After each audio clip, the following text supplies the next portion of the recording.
You're not creating the life you want except for about 5% of the day. Our lives are 95% coming from the programs we downloaded before age 7. Well, most of the programming doesn't come up until they hit a bump in the road and something goes wrong and then it starts to come out. Or is it the programming that's creating the bump? Programming is a disempowerment that makes us believe that we are victims of life. Women have been programmed to believe that the breast cancer gene causes breast cancer. The gene does not cause breast cancer. Cancer is a consequence of lifestyle issues that activate this gene. If you believe it, you will manifest it. Dr. Bruce Lipton, I am so thrilled to be sitting here with you today. This has been something I've wanted to do for many years. So welcome to the show. It's great to be with you. I am so happy to be with you because you are making a big difference in the world for a lot of people to empower them in a world that seems to be totally out of control. It does seem to be totally out of control. You're absolutely Well, right. it is totally out of control for a reason, though. People should know this. There's chaos all over the world. I go, yeah, well, you can say, oh, it's economic, political, social, racial, religious. You can give me anything you want. That's not the problem. The problem What do you is think the problem is? that we are completely an unsustainable civilization for a simple reason. It takes the resources of 1.6 planet Earth to provide for today's civilization. Well, we have a problem. We only have one planet Earth. Where are we getting the other 0.6 resources? And the answer is we're destroying the ecosystem. We're destroying the planet on which we are living. And the idea is we are part of nature. If nature goes down, so do we. We're not above nature. We can't live without nature. We evolved from nature. And so the point is this: we have to change the way we're living on this planet in a very radical and very quick way. Scientists have revealed that we have about 20 years before there's a total, and I want to use the word and emphasize it, irreversible collapse of civilization. That is a scientific reality. Why? Not sustainable. The issue that's important is, well, why all the chaos? And the answer is this: it's the current civilization that's causing the problem the way we are living.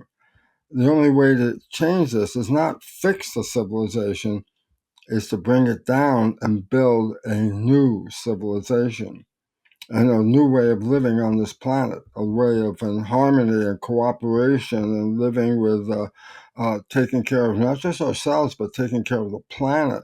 We have to change the way we're living. And nature is giving us a chance. And nature is saying, I'll give you a little while to break it, but you have to build a new one soon. And so when you see it falling down, a lot of people go, oh, it's falling down. I go, great. It's a great thing. Why? Because if we keep it, we're doomed. We have to break it down and build a new civilization. And this is why I'm happy to be here with you, Angela, because your work is to wake people up to live a different way on this planet, to empower them again, because we have been totally disempowered to believe that we are victims of things. And it's like, we are creators. We are a piece of God. We're spiritual entities. And we have to know this not as a suggestion. We have to know this as a fact, because we are manifesting this life. And if you look at it and go, I wouldn't do this, I go, not in your conscious mind, but it's your subconscious mind has been programmed to do this. And that's what I want to talk to you about, because this was just so interesting. I think until I went on my own journey, right, of trying to change my life and turn it around, I didn't even know what the subconscious mind was, right? I hadn't really thought this through. I thought that, particularly in the years that I was practicing as a lawyer, right, I just thought you work hard and like the next thing happened and then the next thing happened and that was just the way, right? And then you made money and then you kind of met someone, got married and had kids, and you just sort of followed the order of things. It wasn't until my own life was That disrupted. is a program. That is a Yeah, program. that's the program. Yeah, it's the matrix. It is. Well, you just bring that up just so I can, that's a nice starting point. The movie The Matrix is not science fiction. The movie Matrix is a documentary.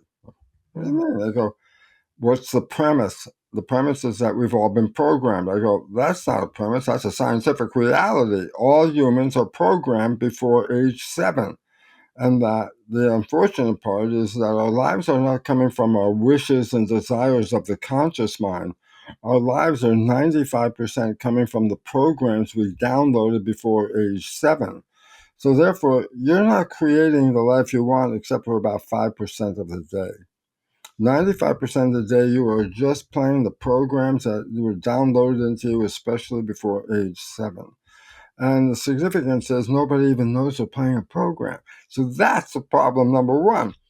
Number two, I love the movie because there's the red pill.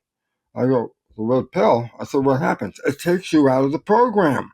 I go, and I talk to my audiences, and they're all above teenagers, and I go, everyone in this audience has taken that red pill at least once, and their lives radically changed. I said, when was that? When we fall in love. And the significance is when we fall in love, the conscious creative mind takes the power back, and the subconscious program mind goes into the background. And once we're operating from the conscious creative mind, which is based on what? Wishes and desires. And I go, well, what happened? Oh, your life was blah, blah, blah, blah. Then you met somebody.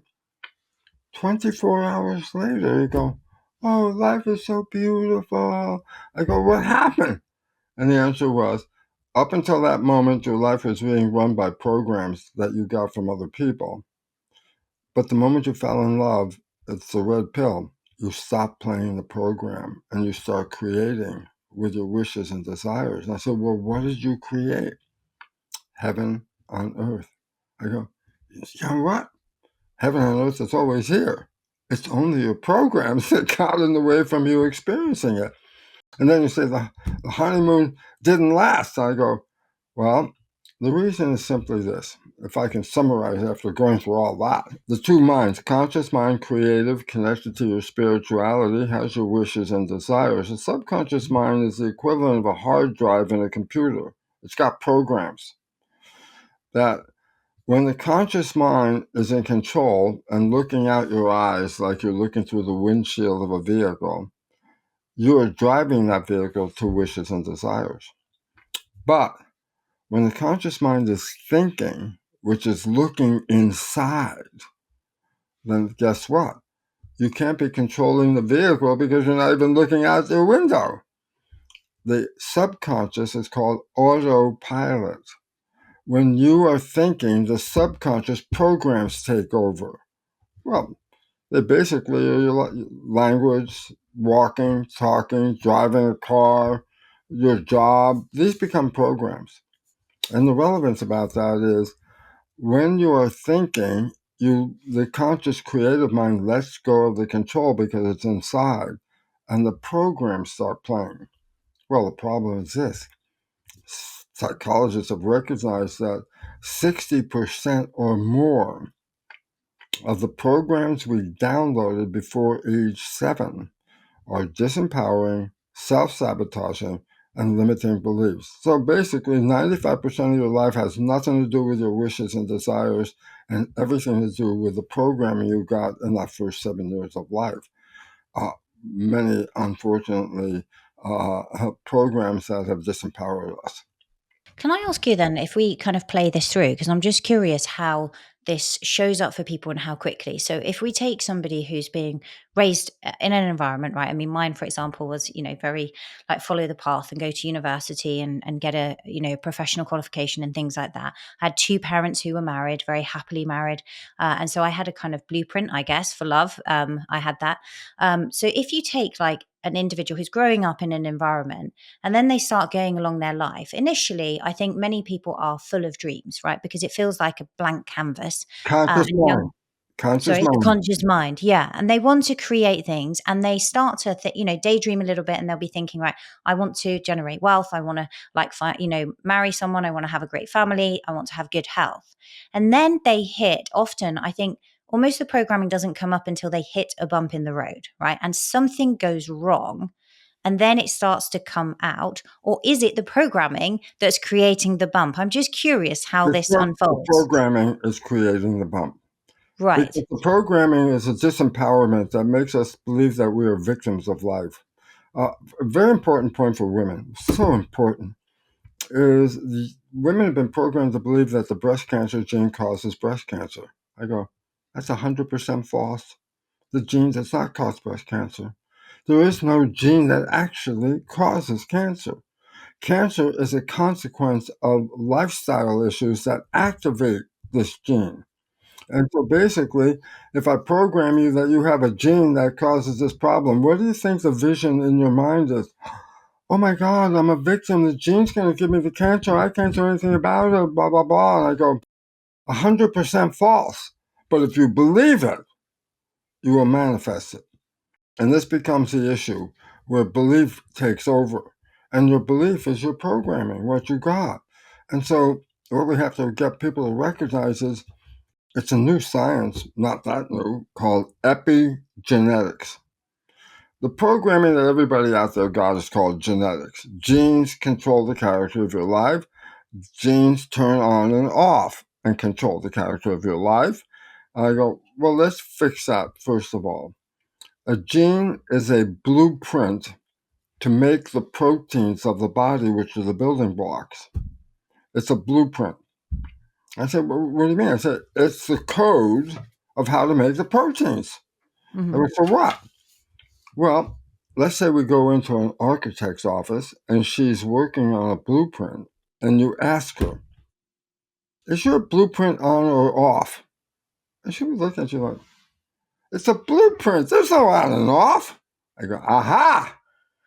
A blueprint can be read or not read, but a blueprint cannot read itself. There is no action where a gene turns itself on and off. A gene is controlled by the environment and, more importantly, by our perception of the environment.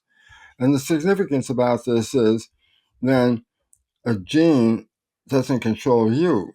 It's your consciousness and your life experiences that activate the genes. You want to change your life, don't try and change the genes from down here. Change them from up here. Epigenetics, epi means above. That's why we call skin epidermis. Why? Just below the surface is a layer called dermis. Epi means above. So when I say the new science is epigenetic, that means control above the genes, which is consciousness. But consciousness comes from the mind. I go, yeah.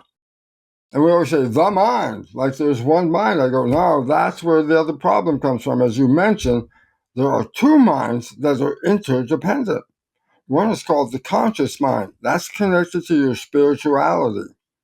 That is the creative mind. That's the mind that has imagination, wishes, and desires. The subconscious mind is a hard drive in a computer.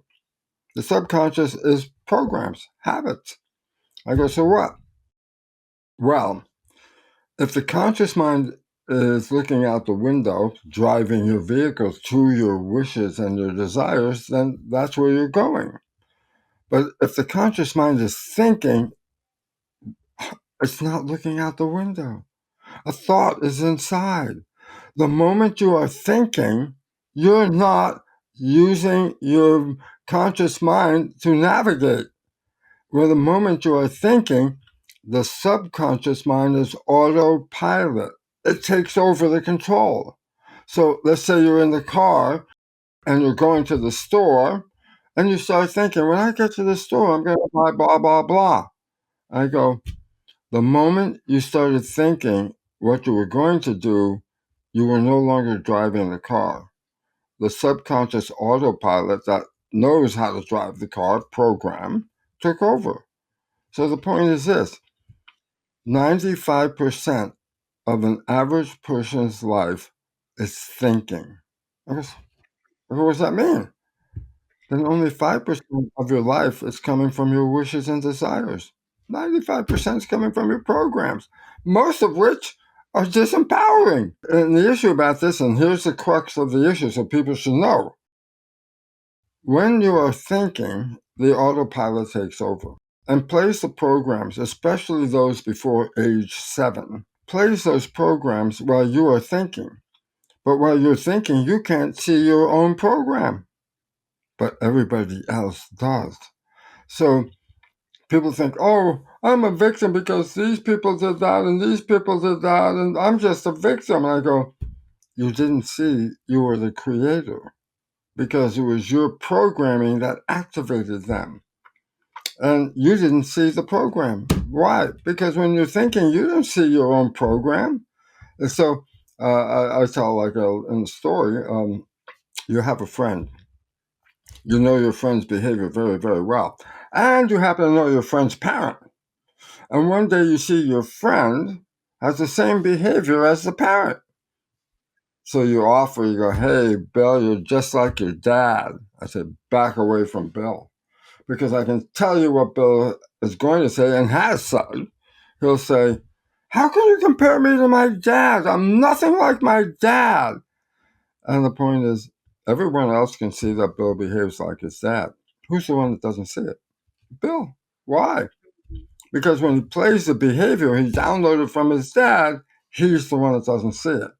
And this becomes an important part because we pretend, well, not we pretend, we believe that we are victims. Oh, other people did this. I'm a victim. My genes took over. I go, hey, genes are responsible for less than 1% of all the disease. I go, the worst disease coming from life experiences and the programming. And I go, well, wait a minute. That makes me a victim of myself. I go, yeah, your own program sabotages you. So, just to give you an example about cancer, they followed the fate of children adopted into families where cancer was running in the family. And guess what? The adopted child will get the same family cancer as any normal sibling in that family, except the adopted child came from totally different genetics. Where did the cancer come from? Programming. It came from being passed down from parent to child, parent to child, parent to child. And it has more power than the genes. And this is really important because, well, for the people out there, let me tell you, there are two beliefs that people have been programmed with that 80 to 90% of people have in their belief system that is disempowering them. Belief number one, I love myself. 80 to 90% of people will not test positive for that. I go, why? Because they were criticized when they were children. Not good enough, not smart enough, not lovable, not deserving. I go, where did they get that? Parents were acting like coaches on a sports team. If a player on a team isn't doing well, the coach doesn't go, oh, please do better. No, the coach goes, that's not good enough. You don't deserve to be on this team. Who do you think you are? Well, a child on a sports team at an older age is conscious and understands that the coach is trying to say, you better do better. A child under 7 is not conscious. It's just below conscious. A child under 7 is in a brain state called theta. Theta. What's theta? It's engaged as imagination. This is why children under 7 can play imaginary games, have a tea party, pour nothing into the cup, drink nothing, and say, oh, that was the best tea I ever had. Or they can talk to imaginary friends. They can play with imagination because theta is imagination. But theta is hypnosis. I go, ah. So for the first 7 years, a child is programmed how to be part of a family and to be part of a culture by what? Watching. Just watch your mother, watch your father. You're in hypnosis. You'll download the behavior. Watch your community. See the rules. Download the behavior. So the point about it is the brain is a computer. And in the old days when we'd buy computers, it didn't come with programs. You buy a brand new computer, push start, the screen lights up. It's called booted. Boot it up. But you can't do anything. Why? Not until you put programs in the computer can you use it. So nature creates the first 7 years in a state of theta programming, where a child watches the family, mother and father especially, siblings, and watches the community. To what? Download behavior. To be what? Part of a family. To be part of a community. There are rules. You have to learn the rules, you know. You don't get on the bus and take your clothes off. Well, that's something you had to learn. You don't go to the bathroom on the sidewalk. No, you have to learn that. So when did the learning occur? First 7 years. I Can guess I we're ask you a like, question yeah, then on please that, do, right? Angela. So, Go ahead. because I suppose what I'm thinking about here is you're talking about health, but there's lots of things, right, that we're picking up on in our environment. So you might have somebody, as an example, let's just pick an extreme example. They've grown up on what we would have called traditionally in the UK, like local authority housing, right? So they're in a very moderate environment. The parents don't have much money, but then they grow up and they become a wildly successful entrepreneur, or somebody is growing up in an but yet they grew up in a scarcity environment, or someone is growing up and their whole family are overweight and they're not healthy, but yet they are able to be fit and healthy, or and often we see the opposite, or they grow up in a family where there's a lot of arguments, right? That one actually strikes me as the hardest almost to turn around, to actually have a successful relationship when your blueprint is the opposite.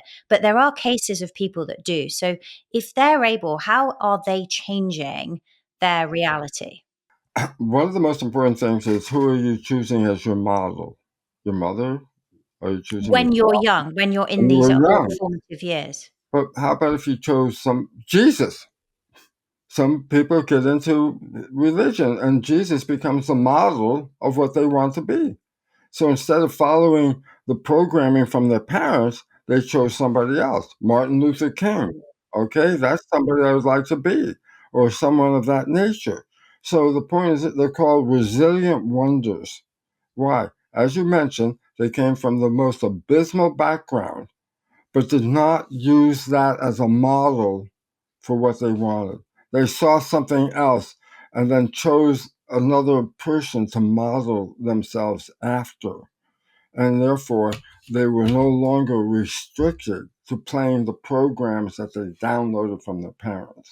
Got you. Okay. There's So, but then there's for a the name vast for them. There's a name, just like resilient wonders. resilient wonders. Yeah, that's really interesting. Resilient wonders. So I hadn't heard that before. So, but the vast majority of people are not resilient wonders. So they're running a program and then they wonder.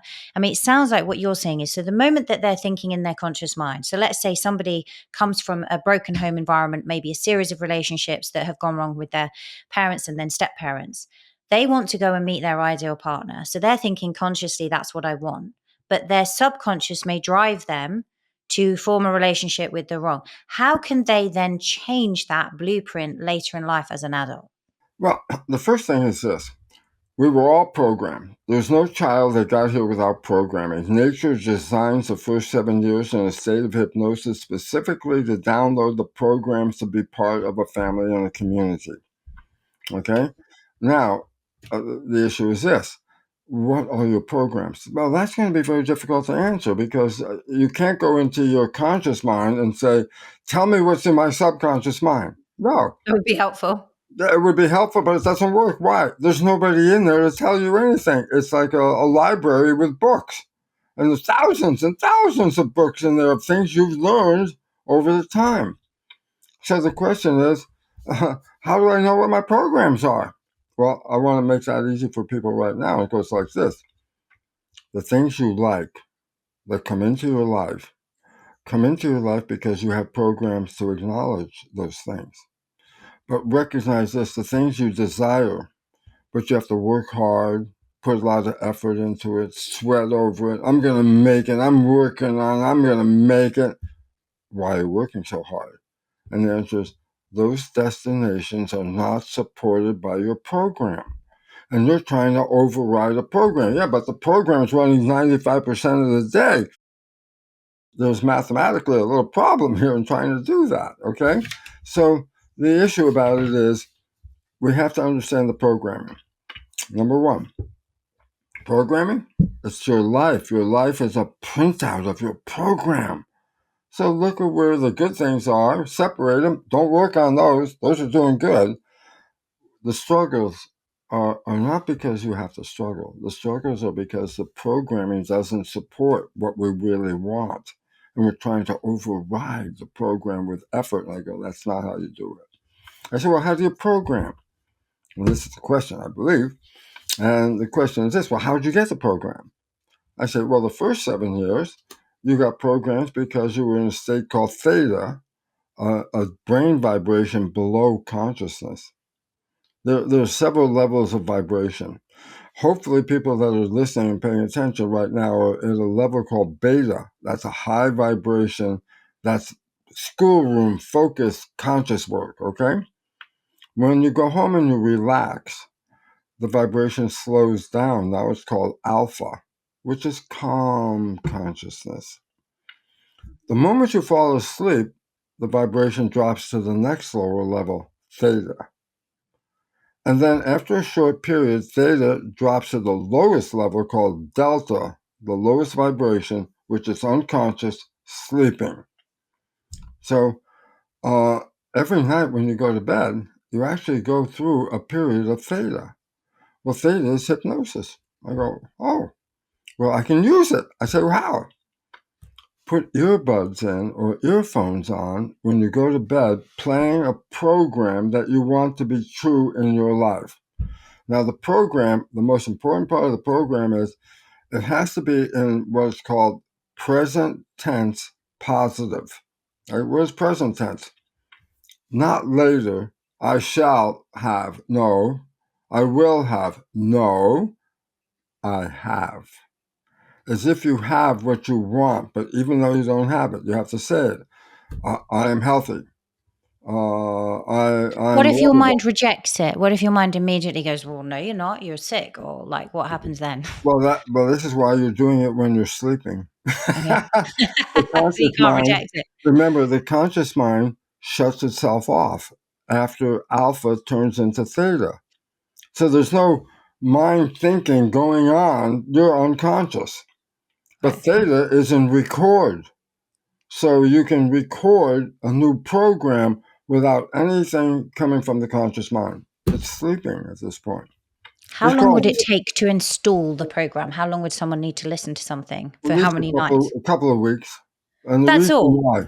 the reason why is um, theta is not a very long period. It's a short period. So you have to repeat it a number of times, okay? And so every night, just before you go to bed, you put the earbuds or earphones on. And before you go to sleep, you can hear what's on the program. But the moment you fall asleep, consciousness is not there anymore. But theta is downloading into the subconscious. It's called self-hypnosis. And this is a very And only powerful 2 way. weeks. What's Only that? 2 weeks. And it will 2 only weeks. take 2 weeks. It Okay. could take less, it could take more. It depends on the program. And I said, this is very critical. All programming has to be as if you have what you actually want now. Not, I will be lovable. I don't forget that because if I record that today, I will be lovable. And I come back next year and I say, let's hear the recording. I will be lovable. I go, oh, it's been a whole year and you haven't gotten lovable because you're programming you will be lovable, but that's not lovable. So you have to say, I am lovable. I am healthy. I am X, Y, Z. And that programming is critical because if you're misprogramming it, then you get a misprogram. But you can always change things, so that's cool. So the first step of changing a program would be self-hypnosis. Put some program on when you go to bed. And the easy part is this. What's your job? Fall asleep. If you It's quite a fall nice way. asleep, the program and the subconscious work together without your conscious being involved. It's not Does involved. it Okay? need to be in your own voice? Does it make a difference whether No, it's your voice or someone no. else's? It would help to be in your own voice, but then you Okay. really got to make a nice program to talk about how good you are, how Mm. wonderful you are. Let me give an interesting fact about belief, okay? And this applies to both men and women. This one, the belief I love myself. I go, what does that mean? I go, listen, 80 to 90% of the entire population will not test positive for I love myself. I go, Men why? and women. Because the programming you got as a kid was always criticism. Not good enough, not smart enough, not lovable, not deserving. You were downloading when parents were saying this stuff. You weren't thinking. A coach on a sports team deals with older kids. And if the kid isn't performing well, the coach goes up and doesn't go, oh, please do better. No, the coach goes, not good enough. Who do you think you are? You don't deserve to be on this team. Well, an older child, being conscious, is aware that the coach is saying to him, do better. You do better. Now, I said, what if a parent says that to a child under 7 who's in a state of hypnosis? You don't deserve this. You're not lovable. Who do you think you are? The child's not thinking. The child is recording. What? I'm not lovable. I'm not deserving. Well, that's a program. I go, so what? 95% of your life is coming from those programs. If you have, I am not lovable, how are you going to find love? How are you going to find love? Because your subconscious will cancel it. 95% of the day says, I'm not lovable. I know you say you love me, but I know I'm not lovable. You see, so interference. So that's a big one. 80 to 90% will not test positive because of what? The misprogramming that parents offered them and criticizing them when they were under 7 without realizing the child's not thinking, the child's recording whatever you just said. Okay? Now, the big one for women, again, over 80%, the belief, I am safe. 80% of women will never test positive for that without doing something to change it. That is the way women grow up. Unfortunate in the world we live in, it's not their fault. It's the nature of our social structure, the nature of people's programming, the nature of the world we live in. Women are programmed with fear. What? Being attacked, losing control, anything like that. That's their fate in life with this current civilization.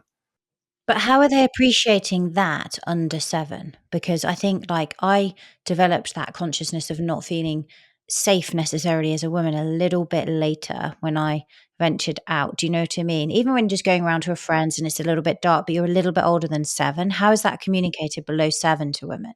Okay, because I didn't get to the second programming Ah, part. okay. Okay, first programming, 0 to actually 3 months before you're born, you start programming. Oh, right, And this okay. is where your mother's programming is direct. Why? The mother's blood nourishes the fetus. I go, yeah. I said, what's in it? Oh, nutrition and oxygen, blah, blah, blah. What else? Signals, emotional chemistry, chemicals. Yeah. How's she feeling? Why? If she's feeling under stress, stress hormones in her body are in the blood, which are now going to the child. And affecting the child even has no consciousness other than stress and learn stress right early on. And this becomes really, really critical because uh, I, I know I'm going off, but I want to come back, but I'm going on a branch here for a second, okay? The branch is, what is the consequence of stress? Well, it's the greatest cause of health issues on the planet. As I said, less than 1% of disease is even connected to genes. It's lifestyle and belief systems, which is the cause of illness, okay? I go, how does that happen? Well, when stress hormones are released into the body, they were released because originally, what were we afraid of? Saber-toothed tiger. I said, what are we going to do? Run like hell. I go, okay. I say, so what was your first human experience of stress is survival from a threat. How do you survive? Fight or flight. I go, yeah. Tell me which part of your body you use in fight or flight. The answer, arms and legs. I go, well, yeah, those are the most important part to escape. So I say, so wait, you need blood. I go, why? Because blood carries the energy. I go, If you're in a healthy, normal state, where's your blood right now? Almost all of it is in your gut. I go, why? Because the organs in your gut are maintenance of the body. Fix, repair, cleanse, do all the things to take care of your health. But if you're in a state of running away from a saber-toothed tiger, the blood in your gut is not going to help you. You need the blood in your arms and legs. So listen, there are three things. Number one, when stress hormones are released, they cause the blood vessels in the gut to squeeze shut. Why?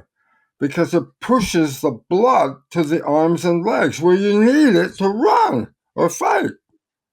So what happens? Well, you can feel it. When stress comes, you get a queasy feeling. You get butterflies in the stomach, that queasy. I said, what is that? You're feeling the blood vessels squeezing shut. You can feel it in your gut. Reason? I need the blood in the arms and legs. We'll take care of the body if I escape. But right now, I got to run. Okay? So, first step, stress hormones close down the maintenance of the body. Why? I don't need to maintain it. I need to run. Okay? Number two, this is a big one. Stress hormones shut off the immune system. Why? Because it uses too much energy. I go, what do you mean? Well, if you've been sick, you probably didn't even have enough energy to get out of the bed. So I say, wow, so when the immune system is really working, you're depleting your energy to support the immune system. Okay? Scenario. You have a bacterial infection and you're being chased by a saber-toothed tiger. How do you want to split the energy? How much should you fight the bacteria? And how much energy should run away from the tiger? Answer, no brainer. Why? Who cares about the bacteria? Because if the tiger catches you, you don't have a problem anymore. So the idea is what?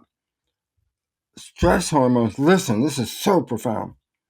Stress hormones shut off the immune system. As a matter of fact, when doctors want to transplant an organ from person A to person B, they don't want the foreign organ in person B to be rejected by person B's immune system, which should reject the foreign organ. So how does the medical system prevent a person who receives a transplant from rejecting the transplant? They give the patient stress hormones. Why? Shuts off the immune system. That's how practical it is in that sense. So that's number two. Both of these profoundly affect your health.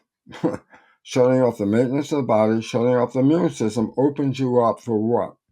Illness, infection, all kinds of stuff, okay? Number three, and this is the big one too. When you're in fight or flight, thinking is too slow to manage your escape. Thinking is like, I said, no, you don't have time for, you got to run. I said, so what happens? Remember I said stress hormones cause the blood vessels in the gut to squeeze shut? It causes the blood vessels in the forebrain to squeeze shut. I said, why? Well, that's where thinking is. I said, well, where's the blood going when I squeeze these? Hindbrain, reaction, reflex, no thinking.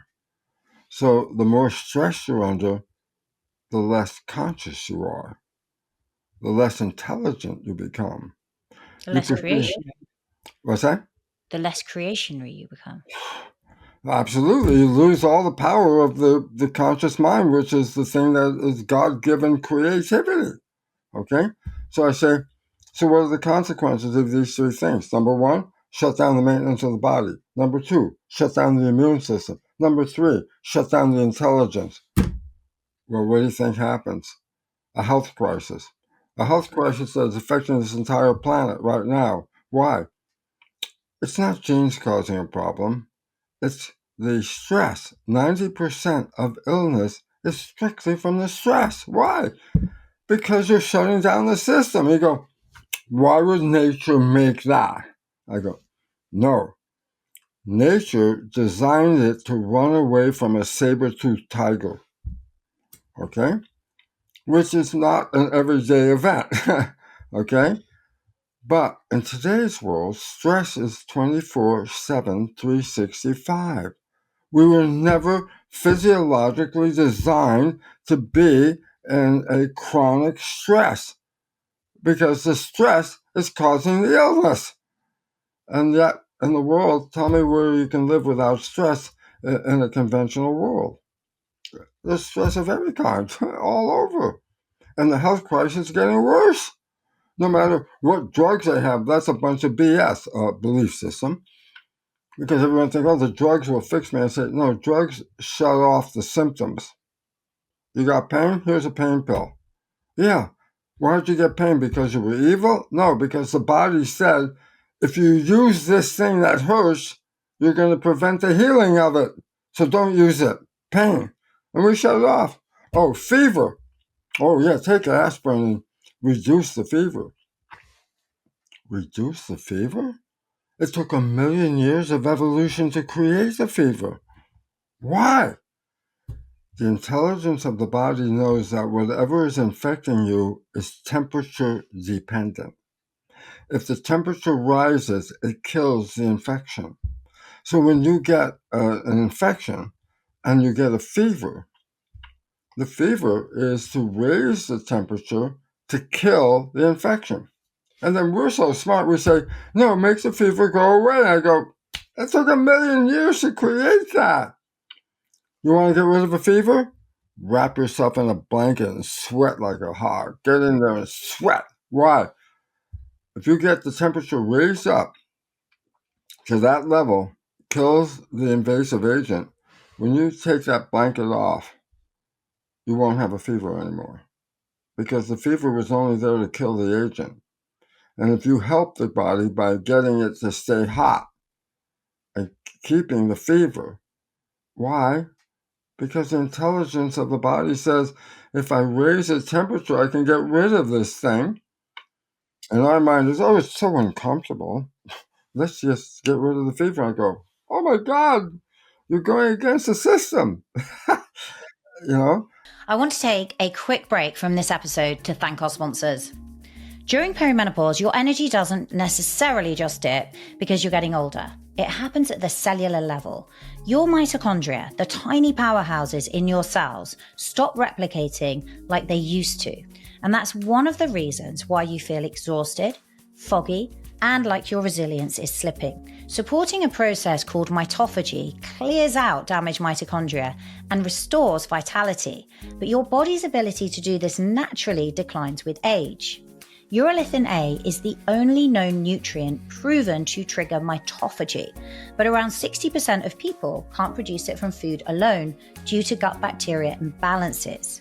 So if you're waking up tired, dragging yourself through the day, or wondering why your workouts no longer give you the results they used to, supporting your mitochondria can make a big difference.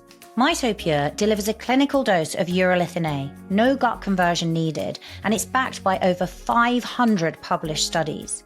In clinical trials, it's been shown to boost muscle strength by 12% in 16 weeks, improve endurance by 17% in just 8 weeks, and support cellular recovery and resilience. And that's why I take MitoPure every single day. It's really helped me get stronger in the gym and also recover faster. And like me, many women have also noticed that their skin looks brighter and more radiant. And that's why Timeline have created a skincare range too. I personally use their serum and eye cream in the morning and their gorgeous night cream before bed. It's become a non-negotiable part of my routine. And Timeline are giving you an exclusive discount off your first order of MitoPure when you use code Angela at checkout. Just head over to timeline.com/Angela and enter code Angela for your exclusive discount. This is your chance to feel the shift in your energy, your skin, and your vitality from the inside out. Head over to timeline.com/Angela and enter code Angela to get your discount. I'll also put a link with the discount code in the show notes below.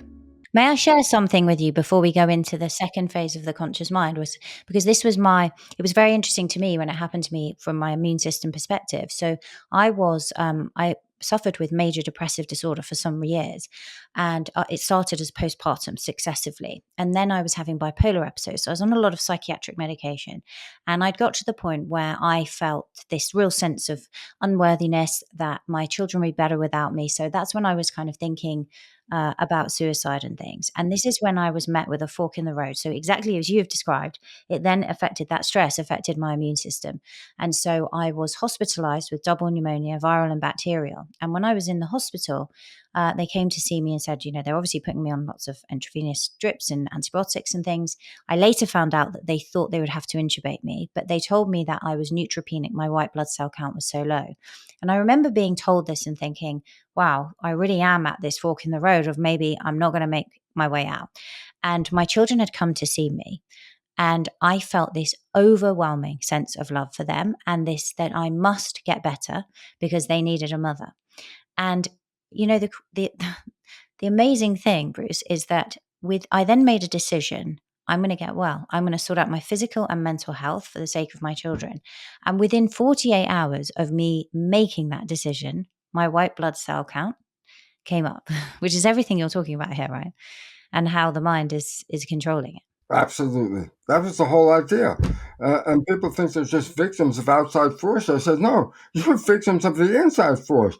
And if there's anything wrong with the body below here, then we want to fix below here. I go, that's not where the source of the problem was. It started up here. And so I don't care, oh, you got cancer, we're going to do radiation and chemo. I say, look, you're killing the cells that already have the cancer. Did you do anything to prevent the cancer? And the answer, no, that didn't prevent the cancer. It only took care of the cells that already got the cancer. Where's the cancer come from? Up here. Not living in harmony, living out of balance in your life. And this is the biggest issue that we have. And it's so hard because the programming runs us 95% of the day, and the programming is so bad that how can we create positive when our programming is always giving us negative? I'm not good enough. I'm not smart enough. I shouldn't be a mother. I should let them have it because I'm not good. I go, where's that come from? Program. And the So idea that you of would say that's like early programming that ultimately leads to 100% me it getting started. sick, It could have of not started being good before you enough, were and born. then It could have interesting. started before you were born because of what your mother was going through. She was in stress. Oh, I'm going to tell you, yeah, just for mothers out there, or pregnant mothers especially, remember what I just said about the blood flow in the gut and then the blood flow in the brain? Blood carries energy. This is a fact of embryology. The organs that get the most blood flow are the ones that develop the most. I say, well, what happens if a mother is under stress? The stress hormones are now sent via the blood to the fetus. It changes the blood flow in the fetus as it did in the mother. It takes the blood flow from the gut and puts it into the arms and legs.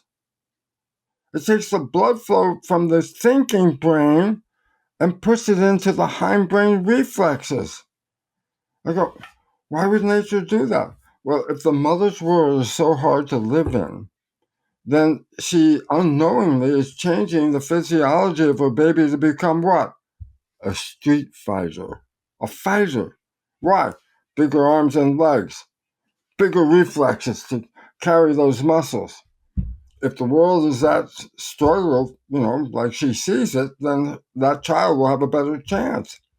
Gosh, do you know, it's so interesting what you're saying there, because I actually know, just in my own example, I know for a fact that, when my mum was pregnant with me, she had literally just lost her own mother she'd lost both her legs. They were amputated. She was diabetic, and then her mother had passed away, and she'd lost a pregnancy immediately before falling pregnant with me. And there would have been extreme stress, right? Which is quite interesting. So that programming Well, shows up. it's more than interesting, Angela. It is a fact of life. Yeah, It is a fact that the stresses are passed from parent to child. yeah. Why? All the child has to do is just watch the parent. If they're under stress, the child has downloaded that. But it's 95. difficult, right? Because people listening to this, they can't necessarily create the most ideal environment when they are conceiving and bringing children, because stuff But they happens, should, right? and the civilization does not support this, which is a big problem in our world. That mothers should be given the most support because their children are the future, and if they don't provide for the best child development, the future for all of us is now compromised. And women do not get that support, and that's quite unfortunate because they need it and they should be catered to. They should why? You're raising the future of civilization. That's a responsibility bigger than you even thought. I'm raising a child. I say, no, you're raising civilization. And we have to raise more intelligent, healthy children, which means we can't pass on our problems through parenting to them because we didn't even know we were doing it. We had no idea that that child watches you 100% of the time. Within the first week, the child recognizes your face from everybody else, and that by the second week, you ready? It knows the difference between a happy face and a face that is afraid. A happy face, scared face, eyes, and everything change. Why is that important? People, again, mothers don't know this. A baby uh, who is able to crawl, when coming across something new or different, it's instinctive that that baby look at the face of the mother to know, is that thing that the kid just encountered good or bad? How does it know? If the mother goes, okay, or if the mother goes, that's a different response. Unfortunately, parents don't know this. I go, why? Well, it's unfortunate because of this. A child looks for an answer, and if nobody's paying attention, there is no answer. This is a problem for a child because it doesn't have a resource when nobody's paying attention. But look at it this way as well. A child's on a playground on a swing set, falls off the swing on the ground. What do you think it does first? The first thing it will do? Look for the mother. Look at her face. If the mother's going, the child will start crying and screaming and blah, blah, blah. But if the mother goes, okay, get up, the child will get up. Yeah, that's true. That's absolutely true. Yeah, so And true. so parents don't know the relationship of programming because they've been misprogrammed. We've all been misprogrammed because nobody understood the power of this program. Well, actually, they did. I'll tell you who did. The Jesuits. I go, what do you mean? They have a saying for 400 years and told their followers for 400 years, and everybody went, not knowing what they were saying. I said, what was the saying? Give me a child until it is 7, and I will show you the man. What does that mean? They knew 7 years was the programming, and that once the program was in, 95% of that child's life when it grows up will be the program. So give me the child till 7, and I will program it for the rest of its life. But how can we, before, I want to make sure we get to this before we leave people on just a complete cliffhanger. So let's say, right, we've got no control because this happened, or maybe we've been parents and we think, oh, we've, maybe not handled things as we could have done with our children. What happens post 7? We talked about like hypnosis to change things. Number 1, hypnosis. What else can we do? Number 2, how did you learn anything new after 7 when there wasn't hypnosis? Repetition. Studied it, yeah. Practice, practice, Just practice, repeat, repeat, repeat. The new age funny thing is fake it till you make it. I go, what does that mean? I said, well, you're not happy. I said, you want to be happy? All day long, anytime you can remember, you say to yourself, I am happy. I am happy. No matter where you are, any moment a thought comes and say, I am happy. I am happy. Why? The subconscious mind learns from repetition. It's habituation.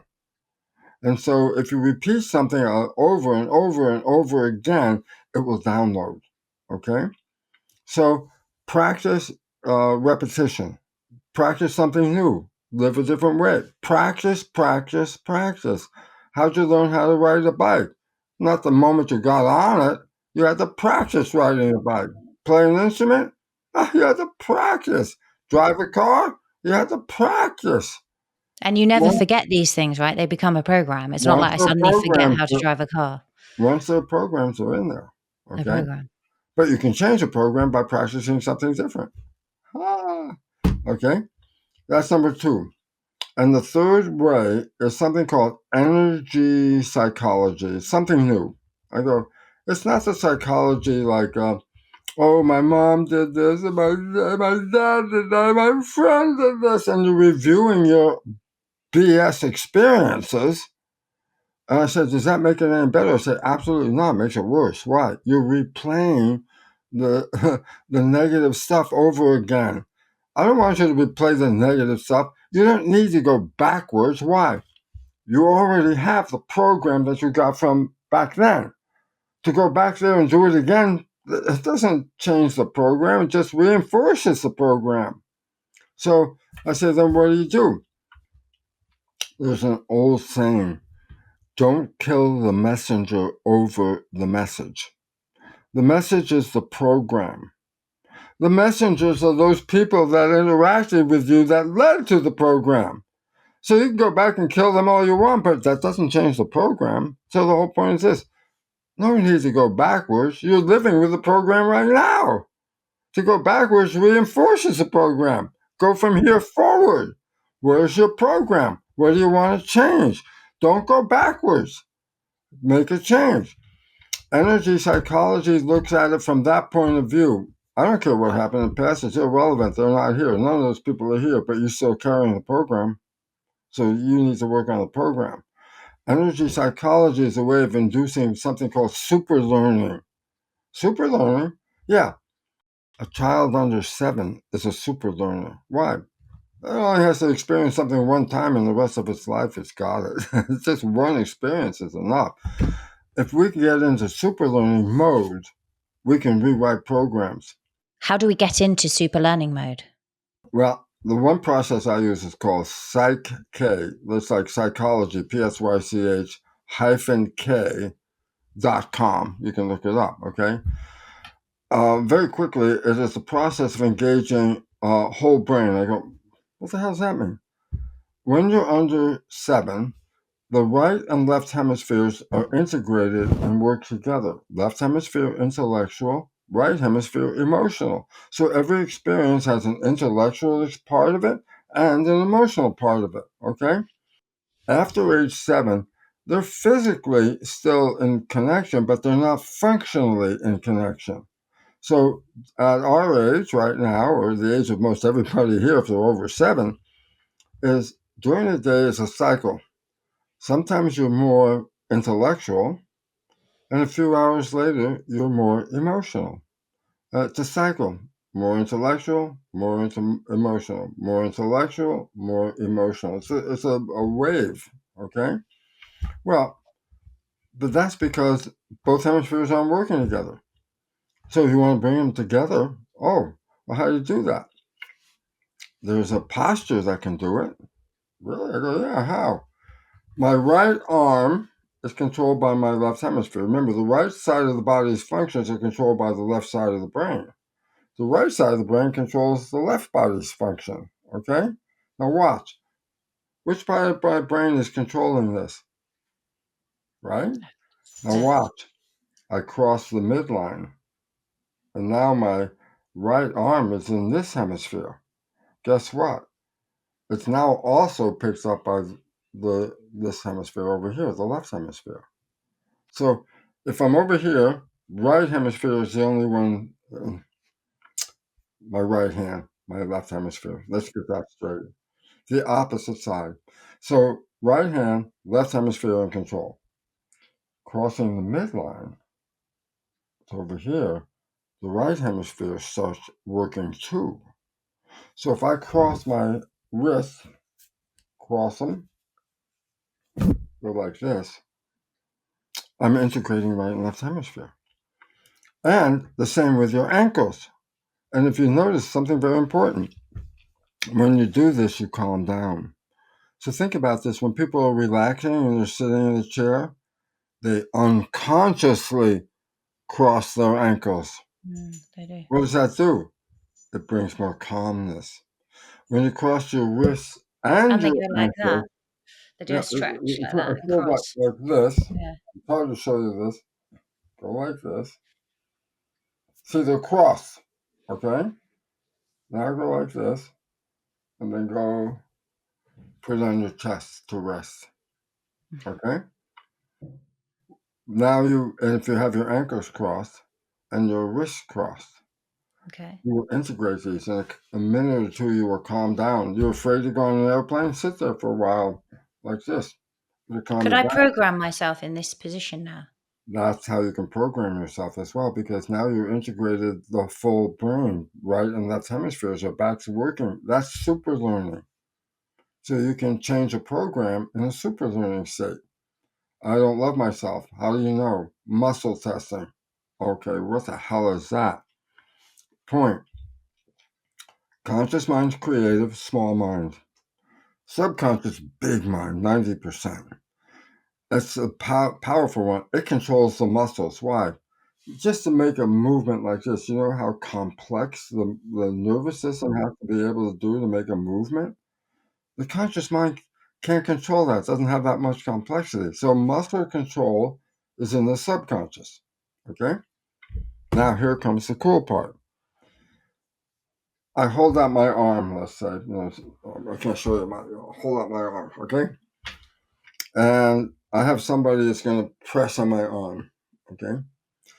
I make a statement with my conscious mind, creative. It can be any damn thing you want. You can say, I have two heads. What do you think's going to happen? The subconscious mind is going to go, no, you don't. I have no program to that. It doesn't work. So now guess what? Conscious mind says I have two. Subconscious mind says no. The two minds are not in harmony. When they're not in harmony, the subconscious mind loses power controlling the muscle. And as a result, you can't hold your arm out straight because when you say something that's not agreeable with your subconscious and conscious together, the strength will cause you to drop your arm.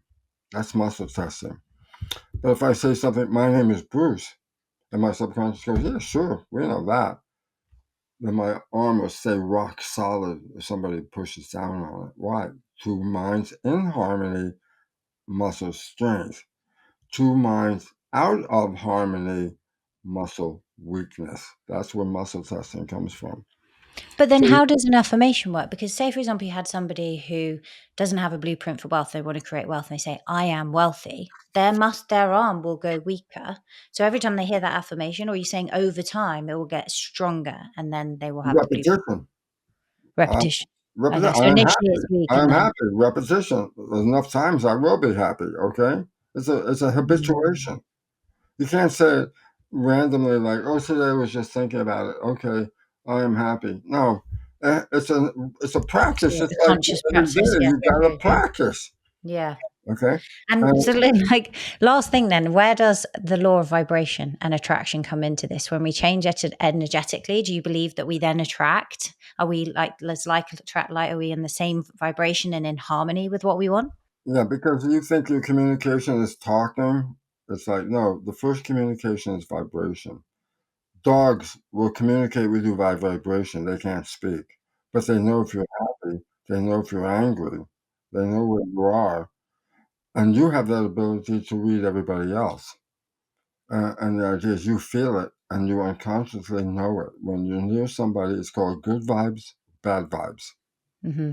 It's true. Good vibes. I'm with somebody and I feel healthier and happier and more energy. I'm going, that vibration of that person or thing or gardening or cooking or anything that gives you good vibes, you feel empowered and you feel good. I love doing this. Bad vibes is like, oh God, I'm shutting down. I got to get out of here. I can't. I don't like this. It's okay. It's very important because your survival is based on being in good vibes and avoiding bad vibes. That's what bad vibes are threatening. You're in a strange part of the city and you're walking and you feel your energy disappear. That's the result of bad vibes. Two energies can come together and enhance each other. More energy, good vibes. If somebody is in harmony with you, your energy and their energy coming together increase both of your energies. Good vibes. But if something is threatening and not in harmony with you, when they come together, you lose energy. So two energies in harmony, good vibes, more energy. Two energies out of harmony, bad vibes, lose energy. This is nature's most important form of communication. Every organism on this planet uses vibration as the first means of communication. Every organism, a snail comes out of an egg. There's no mother, there's no father, there's no school. What is it supposed to do? It starts moving. And if it starts moving in a direction and the energy goes down, the snail goes, nope, turns around, goes the other way. If the snail comes across a plant, should it eat it? What's the vibe? Good vibe eats the plant. Bad vibe, stay away from the plant. The vibration is the first level of communication of every organism, and we have been misprogrammed because people say, oh, don't go by your feelings. I go, are you kidding me? Your feelings are the most profound insight to feel the vibe. If you don't go by your feelings, you ignore the vibe, that's at your own peril at that moment. Good vibes, bad vibes are meaningful. They tell you whether you're getting more energy or less. Why? Energy is life. No energy, no life. More energy, more life. Simple stuff. Not programmed, not in school, but has to be understood because we have been so misprogrammed to feel that we are victims of the world when it's the complete opposite of, I can't tell you how much it's the complete opposite. We are creators. Each one of us is a spiritual entity. Why? We download a vibration of self. Your identity isn't in here. Your identity is a broadcast that's picked up by antennas called receptors on the surface of your cells. Guess what? No two people in the world have the same set of what are called self receptors, meaning each of us is downloading a vibrational frequency that nobody else in the world is downloading. It's yours. I go, what does that mean? Well, analogy. The body is a television set. The spirit is the broadcast that's picked up by the antennas. You are now looking at the Bruce show on the Bruce television, okay? But listen about this. When a television breaks, we say television is dead. I go, absolutely, it doesn't work anymore.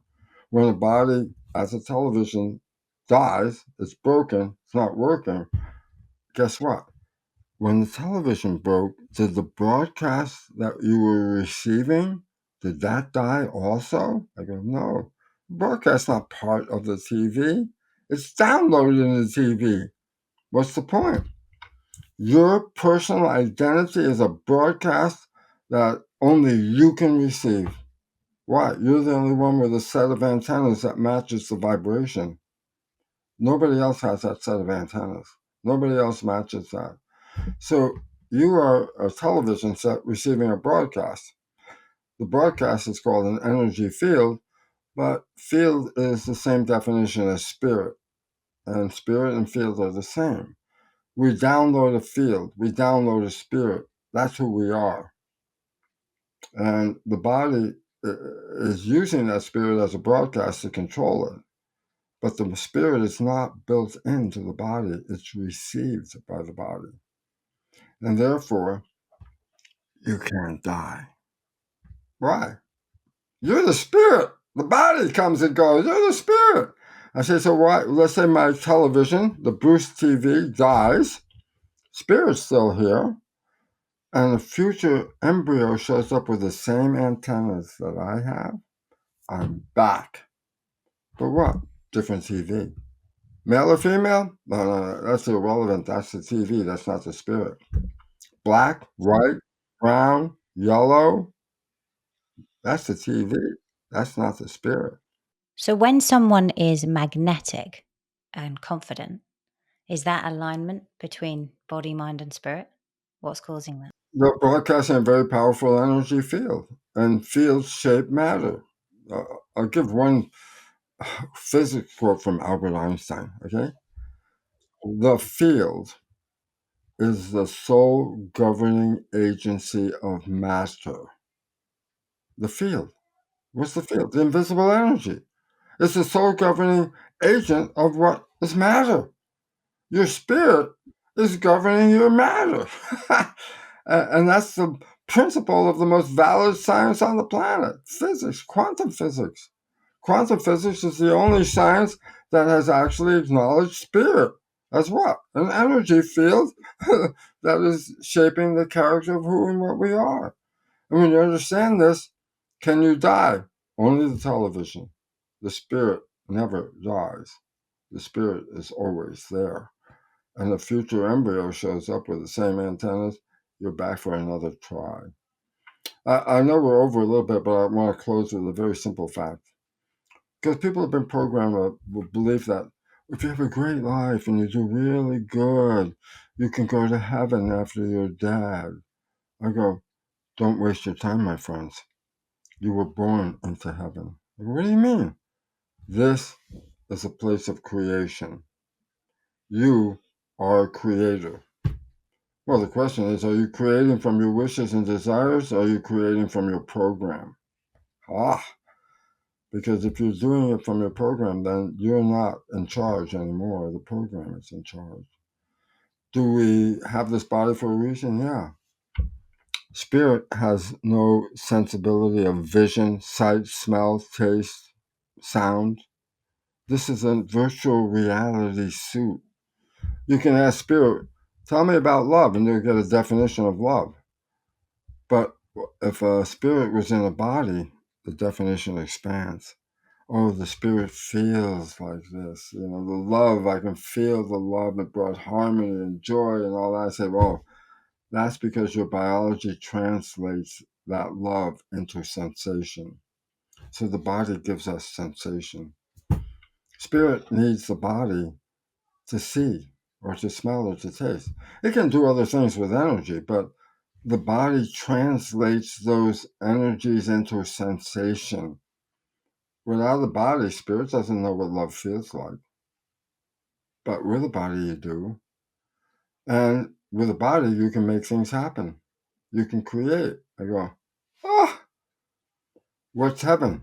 It's a creation in your mind. Well, guess what? If it's in your mind, you can create it with this device. The whole idea is people think you die and go to heaven, and I'm going to try to say, don't waste your time, my friends. This is heaven. Yeah, it doesn't look good to you. Why? Your programming is not letting you access the beauty and joy of it. Change that programming, and everything changes. And I know because I never believed in that. And when I understood that, I was able to go through my programs and change the ones that were really taking me off the track. And if you ask me, the simple truth is this: I live every day in heaven on this planet.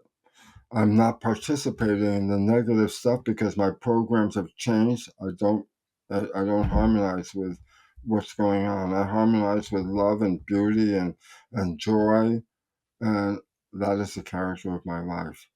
And it wasn't that way.